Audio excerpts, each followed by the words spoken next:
Hey guys, we're going to move on. We're on to the next bit now.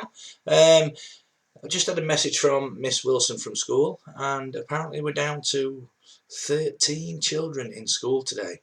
So there's lots of people now not in school. So hopefully we're all accessing all of our stuff at home. This here is Roxy. We just had a little nosy outside with Roxy. It's a lovely day, and this is my Roxy.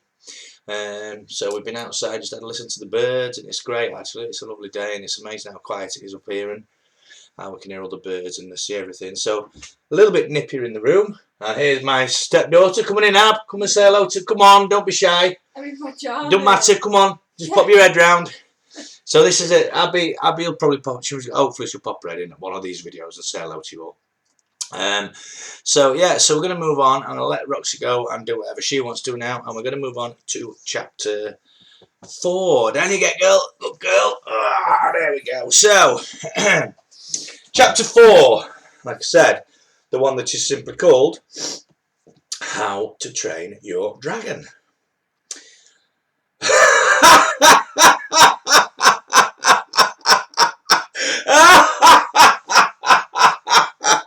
Stoughton was laughing so hard that he hadn't managed to say anything at all. He hadn't managed to say anything at all. The boys were hanging around in the village, about the village gates, taking the opportunity to show off the dragons that they had caught. Hiccup had tried to walk through without being noticed, but Snotlout had stopped him. So, let's see what pathetic creature Hiccup has got, said Snotlout, and took off the lid. Oh, this is brilliant. Look at it, said Snotlout, when he finally got his breath back from laughing. What is it, Hiccup? An ickle brown bunny rabbit with wings, a flower fairy, a fluffy flying frog. Gather round, everybody, and see the magnificent animal that our future leader has caught himself. Oh, Hiccup, you are useless, crowed Speedy Fist. You're the son of a chief, for Thor's sake. Why didn't you get one of those new monstrous nightmares with the 6-foot wingspan and the extra extendable claws? They're really mean killers, they are. I have one of those, grinned Snotlout, gesturing to the terrifying-looking flame-red animal fast asleep in his basket. I think I shall call her Fireworm. What are you going to call yours, Hiccup? Sweetums? Sugar Lips? Babyface?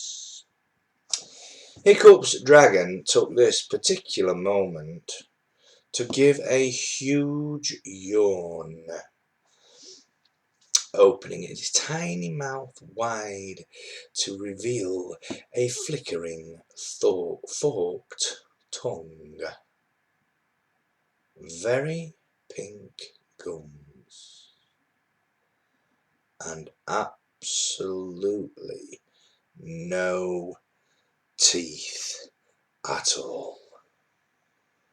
Snotlout laughed so hard, Dog Breath had to hold him upright. Toothless! cried Snotlout. Hiccup has found himself the only toothless dragon in the uncivilized world. This is too good. Hiccup the useless and his dragon toothless. Fishlegs leapt to Hiccup's defence. Well, you are not allowed that monstrous nightmare that you got there, Snot-face Snotlout. Only the son of a chief is allowed a monstrous nightmare.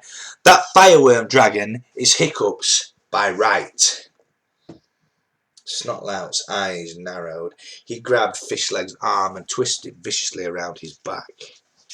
Nobody's listening to you, you plankton-hearted Fishleg disaster area, sneered Snotlout. Thanks to you and your snivelling, sneezing disability, that whole operation was nearly a total disaster. When I'm chief of this tribe, the first thing I'm going to do is boot anybody with a pathetic allergy like yours straight out into exile.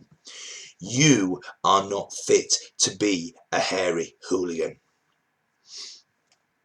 Fishlegs went very white in the face, but he still managed to gasp out, But you are not going to be chief of this tribe. Hiccup is going to be chief of the tribe. Snoutlout dropped Fishleg's arms and advanced menacingly on Hiccup. "Oh, he is he?" jeered Snoutlout. "So, I'm not allowed that monstrous nightmare, am I? Our future leader is keeping very quiet about it, isn't he? Come on, Hiccup. I'm stealing your inheritance here. What are you going to do about it, eh?" The boys all looked very solemn. Snoutlout really had broken an ancient Viking rule. "Hiccup should challenge you for the dragon," said Fishlegs slowly. And everybody swiveled to look expectantly at Hiccup. "Oh, brilliant," muttered Hiccup under his breath. "Thank you, Fishlegs. My day just gets better and better." Snoutlout was a great brutal boy who didn't really need dog's breath help when it came to bashing people up. He wore specially constructed bronze-tipped sandals in order to cause maximum damage when kicking people. Hiccup tried to stay out of his way as much as he possibly could. But he couldn't ignore this insult to his status, now Fishlegs had helpfully pointed it out, without looking like a coward in front of the other boys. And if you became a coward in the hooligan tribe, you might just as well go the whole hog and wear a pale pink jerkin, take up playing the harp, and challenge and change your name to Ermintrude.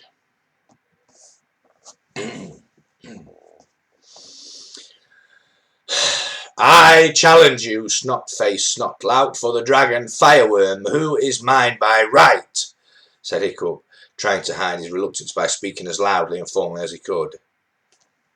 "I accept your challenge," said Snoutlout, super fast, grinning all over his horrid smug face. "Axes or fists?" "Fists," said Hiccup, because axes were a really, really bad idea. "I shall look forward to showing you how a real future hero fights," said Snoutlout, and then he remembered something. "After the initiation thing on Thursday, though, I don't want to stub my toe or anything while I'm kicking you all around the village." "Hiccup might win," Fishlegs pointed out. "Of course he won't win," boasted Snoutlout. "Look at my sporting ability, my Viking courage, my capacity for mindless violence. I shall win just as surely as I shall be chief of this tribe one day. I mean, look at my dragon. And look at his." He pointed mockingly at Toothless. "The gods have spoken. It's only a matter of time." "In the meantime," Snoutlout carried on, "I shall live in fear of being gummed to death by Hiccup's terrifying, toothless terrapin." And Snoutlout sauntered off in a lordly fashion, giving Hiccup a nasty kick on the shins as he did so. "Sorry about the challenge," Fishleg apologised after they had left the baskets with the dragon and then went to their beds at their homes. "Ah, don't worry about it," said Hiccup. "Somebody would have got to me anyway. You know they all love a fight." Fishlegs and Hiccups were going to the Great Hall to look for the book Gobber had recommended, How to Train Your Dragon by Professor Yobbish. "As it happens," confided Hiccup, "I know a bit about dragons already, but I haven't the foggiest clue about how to start training one. I would have said they were virtually untrainable. I'm really looking forward to getting some tips." The Great Hall was a hullabaloo of young barbarians fighting, yelling and playing the popular Viking game of bashyball, which was a very violent contact sport with lots of contact and very few rules. Hiccup and Fishlegs found the book tucked away in the fireplace, practically in the fire. Hiccup had never noticed it before. He opened the book.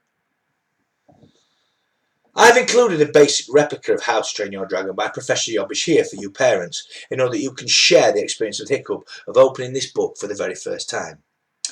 You'll have to imagine that the cover is unusually thick. It's covered in huge golden clasps, and that some scribe has covered it elaborately in fancy gilt lettering. It looks very, very inviting indeed.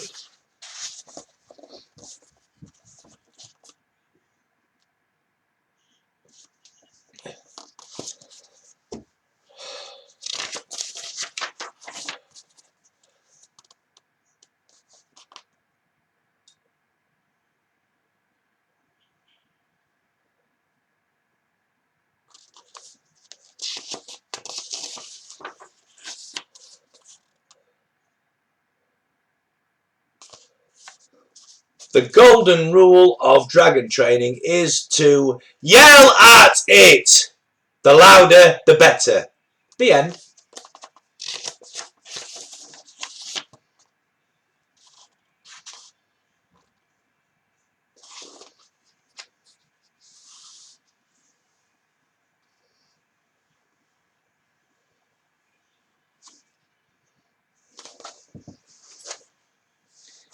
Is that it? Said Hiccup furiously, turning the book upside down and shaking it to try to see if there was anything else there other than the single page of paper inside. Hiccup put the book down. His face was unusually grim. Okay, fish legs, he said. Unless you are any better at yelling than I am, we're on our own. And we're going to have to work out our own method of dragon training.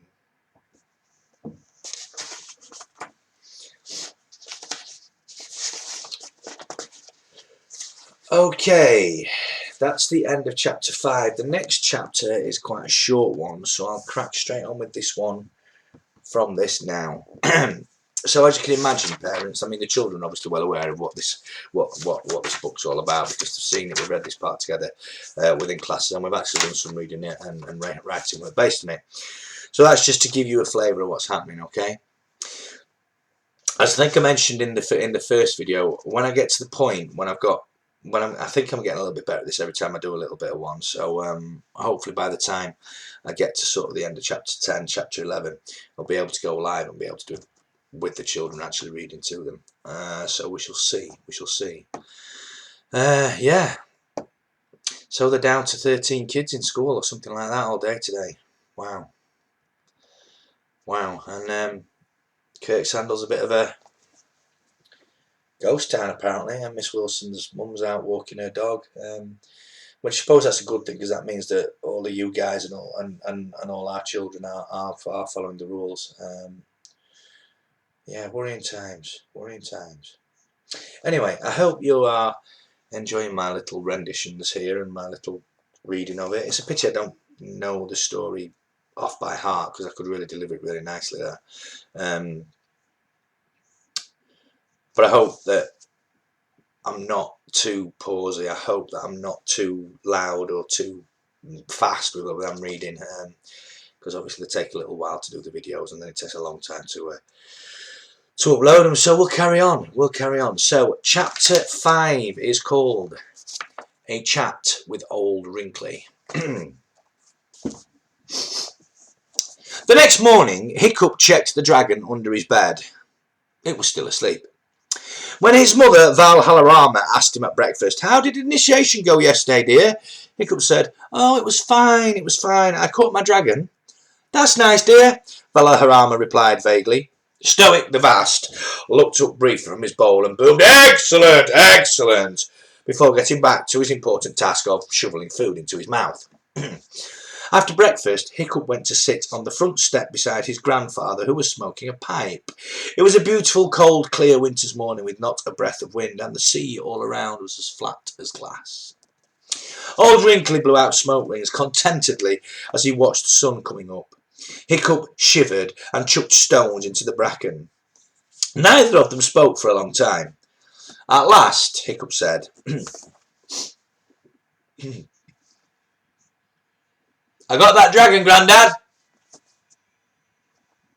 "Said you would, didn't I?" replied Old Wrinkly. very pleased with himself. Old Wrinkly had taken up soothsaying in his old age, mostly unsuccessfully. Looking into the future is a complicated business, so he was particularly pleased that he'd actually got one thing right. Something extraordinary, you said, complained Hiccup. A truly unusual dragon, you said. An animal that would really make me stand out in the crowd. Absolutely, agreed Old Wrinkly. The entrails were undeniable.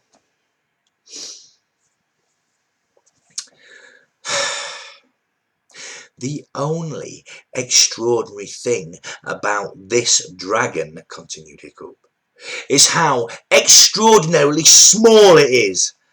In that, it is super unusual. I'm even more of a laughingstock than ever. Oh dear, said Wrinkly, chuckling in a wheezy way over his pipe. Hiccup looked at him reproachfully. Old Wrinkly hurriedly turned the laugh into a cough.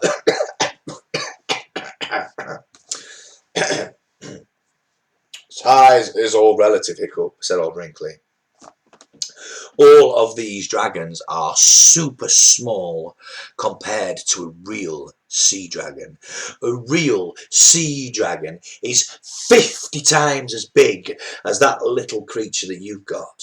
A real sea dragon from the bottom of the ocean can swallow 10 large Viking ships in one gulp. I've not even noticed. A real sea dragon is a cruel, careless mystery like the mighty ocean itself. One moment as calm as a scallop, the next raging like an octopus.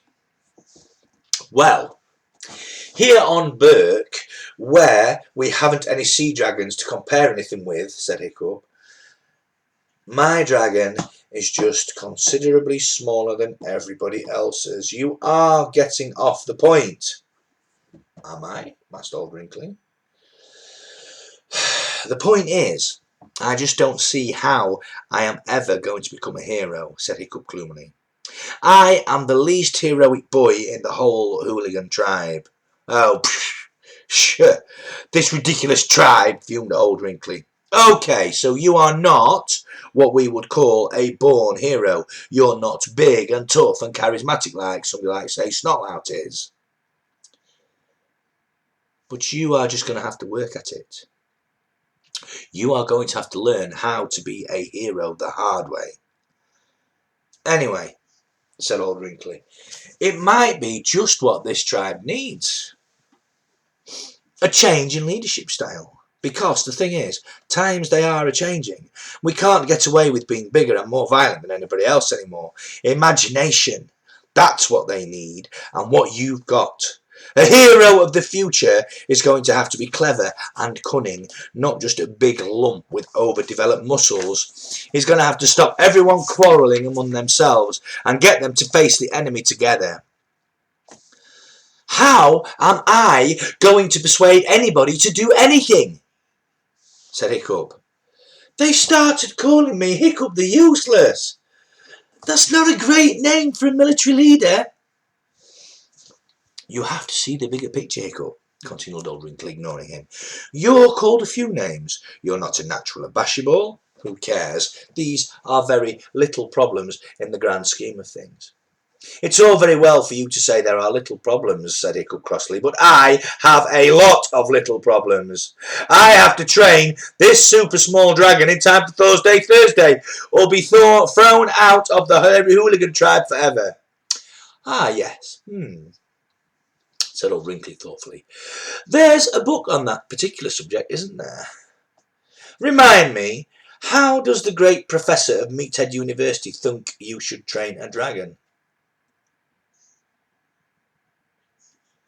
He thinks you should yell at it, said Hiccup, gloomily chucking stones again. Show the beast who is master by the sheer charismatic force of your personality, that sort of thing. I have about as much charisma as a stranded jellyfish, and yelling is just another thing that I am useless at. Yes, said Old Wrinkly, but maybe you'll have to train your dragon the hard way.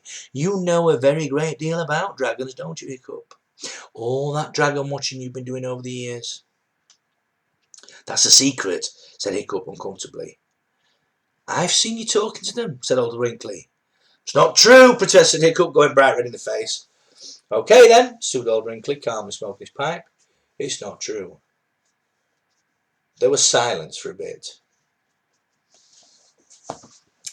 It is true, admitted Hiccup.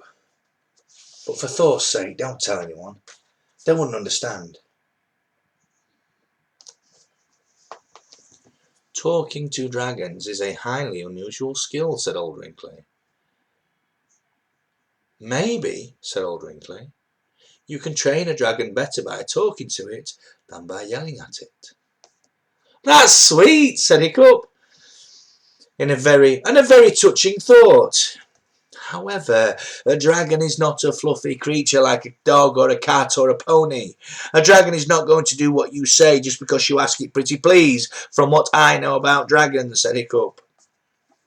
I should say that yelling was a pretty good method of training it. Maybe so, said Old Wrinkly. But it has its limitations, does it not? I would say that yelling was highly effective on any dragon smaller than, say, a sea lion, but positively suicidal if you tried on anything larger. Why don't you come up with some alternative training method yourself? You might even be able to add something to Professor Yobbish's book. I've often thought that that book needs a little something extra. I can't quite put my finger on it. Words, Grandad, said Hiccup. Words. That book needs a lot more words. And that is the end of chapter 5. Chapter 6, chapter 7 are quite small. I remember chapter 6 certainly is. Now chapter 7 is a bit longer. So, yeah, I'll do chapter 6 now. So we carry on then. Chapter 6. Meanwhile, deep in the ocean.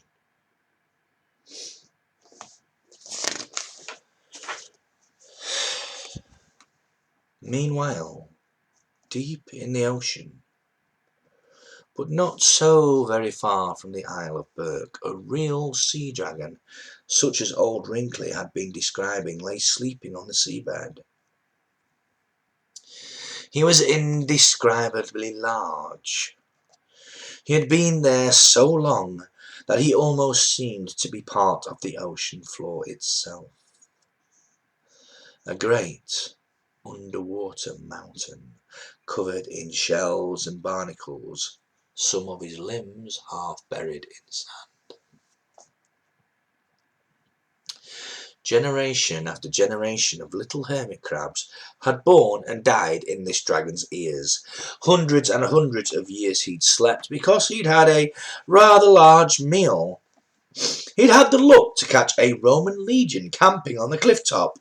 They were completely cut off, and he had spent an enjoyable afternoon wolfing down the whole lot of them.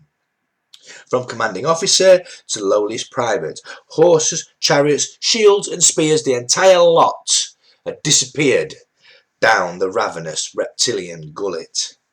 And while things such as golden chariot wheels are an additional course of fibre to a dragon's diet, they do indeed take some time to digest. The dragon had crawled down into the depths of the ocean and gone into a sleep coma.